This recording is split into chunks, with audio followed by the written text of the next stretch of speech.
হরে কৃষ্ণ। সকল বন্ধুরা কেমন আছো? আশা করি সব গোবিন্দের কৃপায় খুব ভালো আছো।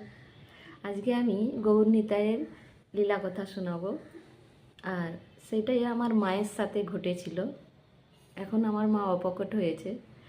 আমার মা, আমার বাবা যেদিন থেকে গত হয়েছে তারপর থেকেই আমার মা ভক্তি লাইনে গোবিন্দের সেবা করতে চালু করে দিয়েছিল। তো আমার মা গোবিন্দকে কিছু না দিয়ে কোনোদিনও সেবা করতো না। আমার মায়ের 5টি মেয়ে, 3টি ছেলে সন্তান। তো আমার মা চাইতো যে আমার সন্তানরাও ভক্তিপথে এসুক, কিন্তু তখন আমরা বুঝতাম না যে ভক্তি কী জিনিস, ভগবান কী জিনিস। মা অনেক চেষ্টা করতো, আমরা মায়ের কথা শুনতাম না। মা বলতো যে ভগবান ছাড়া আর কেউ নাই, ভগবান ছাড়া আপনজন কেউ নাই। আমি যে তোমার দিকে জন্ম দিয়েছি আমিও তোমাদের নয়, ভগবানই তোমাদের। ভগবানের জন্যই আমরা তোমার দিকে পেয়েছি। তো একদিন মা আমার দিকে বলছিল, দেখো আমি গোবিন্দ সেবা করি, তো দেখো ভগবান কীরকম লীলা করে। একদিন মা আমার মেজদার আরেক বাড়িতে গিয়েছিল। সেই বাড়িতে মা একদিন থেকেই চলে আসবে। মা বলে আমি বেশি দিন থাকবো না, আমি আমার গৌর নিতাইকে ছেড়ে এসেছি। আর এমনি মুখে বলে এসেছে, বাবা আমি যাচ্ছি, এসো তোমরা আমার সাথে এসো। তোমরা যেমন এখানে একজনকে বলে এসেছে জল বাতাসা দিতে, মা তো অন্নভোগ লাগাতো, তো এই জন্য বলছে আমি কালকে চলে আসবো, আমার সাথে এসো, আর এই একজনকে রেখে যাচ্ছি তোমাদের সেবা করবে। গৌর নিতাইয়ের মায়ের সঙ্গে সঙ্গেই যাচ্ছে। মা বুঝতে পারেনি যে গৌর নিতাই আমার সঙ্গে এসেছে। মা নিরন্তর মনের আনন্দে মনে মনে গোবিন্দকে স্মরণ করছে, আমি যাচ্ছি তো, আমার গোবিন্দ সেবা ঠিকঠাক হবে তো, এরকম ভাবনা নিয়ে রাস্তায় যাচ্ছে। তো ওখানে পৌঁছে যায়। ওখানে পৌঁছানোর পরে অনেক ভক্তজন বলে, মাতাজি তুমি এসেছো যেখানে, আমার দিকে একটু প্রসাদ পাবে, গোবিন্দর নাম কীর্তনের প্রসাদ দাও, আমরা এমনি অন্য প্রসাদ মাগছি না, তুমি একটু নাম কীর্তন বলো, ভগবানের কৃপা আশীর্বাদ মিলবে আমার দিকে। তো মা বলল, আজ তো সন্ধে হয়ে গেছে মা, আমি কি করে শোনাবো? তো বলছে আজকে মা তুমি রয়ে যাও। তো ঠিক আছে, সন্ধে হয়ে গেছে বলে তারা আবার সন্ধ্যের সময় এসে মায়ের কাছে অনেক ভগবানের কথা শুনেছে। এবার তার পরের দিন মা জানে তাড়াতাড়ি বাড়িতে চলে যাব। তো মা সকালবেলা মঙ্গল আরতি করে বাল্যপ্রসাদ দিয়ে মা জানে আমি বাড়ি ফিরে যাই, আমার গোবিন্দের সেবা করতে হবে। তো একজন ভিখারি, একদম ফর্সা টুকটুকে ভিখারি বলে তো তাকে ভিখারিও বলা যায় না, সে একদম খুব সুন্দর লম্বা চওড়া গেরুয়া পোশাক পরে মায়ের কাছে এসেছে যে মা আজ তো দুপুরে আমি কিছু খাই না, আজ আমি তোমার বাড়িতে অন্নপ্রসাদ গ্রহণ করব। কাল থেকে কিছুই অন্নপ্রসাদ পাইনি, তুমি রন্ধন করো, আমি সেবা পাব। মা বলে আমি তো চলে যাব বলে আমি তাড়াতাড়ি সেবা করে নিয়েছি, এখনও ভোগ লাগাতে বাকি আছে বাবা। বলছে তা তো কি হয়েছে, আজ আমি তোমার বাড়িতেই সেবা পাবো। মা বলল ঠিক আছে, পাও, সেবা পাও। সেবা পাওয়ার জন্যে মা তাড়াহুড়ো করে গোবিন্দকে ভোগ লাগিয়ে আর গোবিন্দকে স্মরণ করে বলছে, বাবা আমি তো জানি না কিছু, আমি অধম, আমার মধ্যে জ্ঞান ভক্তি শ্রদ্ধা কিছুই নাই। আমার বাড়িতে একজন অতিথি এসেছে, আমি তাকে তোমার প্রভুরূপে আমি সেবা করতে চাই, তুমি আমার কৃপা করো, আমি যেন ঠিকঠাকভাবে তার সেবাটা করতে পারি। এই বলে মা গোবিন্দকে ভোগ দর্শন করে দিয়ে আর বাইরে এসে বাবার সাথে কথা বার্তালাপ করছে যে আমি ভক্তি লাইনে এসেছি, আমি মুখ্য সূক্ষ্ম মানুষ, আমি কোনো গীতা ভাগবত পড়তে পারি না বাবা, যাই হোক একটু মনে আসে গোবিন্দর কীর্তন, নাম কীর্তন করি আর গোবিন্দকে ডাকতে থাকি। তো উনি বলছে তো কি হয়েছে মা, তুমি তো শ্রদ্ধা ভরে গোবিন্দকে ডাকছো, তোমার হৃদয়ে গোবিন্দ আছে তো, তাই তো তোমার মনে এত ব্যাকুলতা, এত ভক্তি, এতভাবে তুমি সেবা করার চেষ্টা করছো। বলছে সেইটাই চেষ্টা করছি।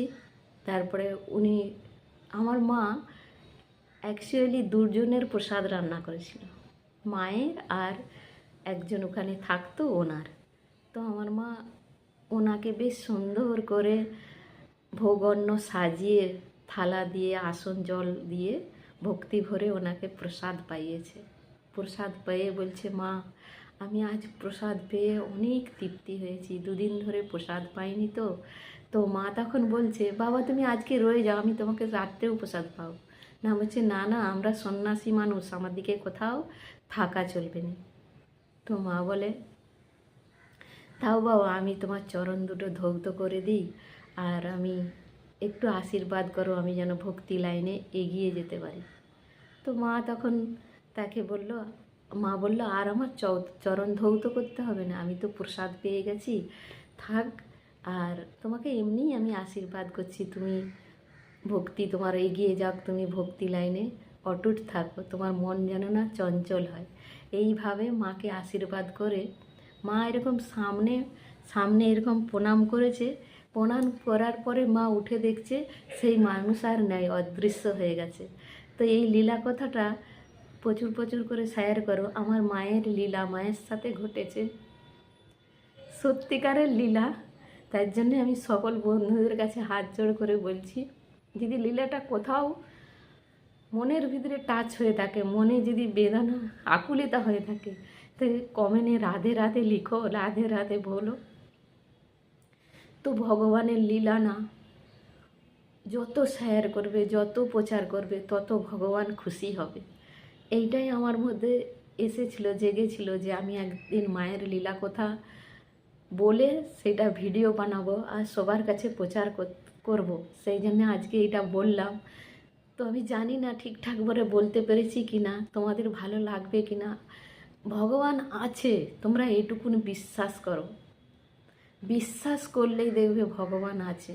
আমরা যে এত কষ্ট পাই না আমাদের কর্মফলের জন্যে, আমরা জানি না যে ভগবানকে কিভাবে ডাকতে হয়, কিভাবে শ্রদ্ধা করতে হয়, কিভাবে ভগবানের দর্শন পাওয়া যাবে, ভগবানের কৃপা লাভ করা যাবে, এইগুলো আমরা জানি না।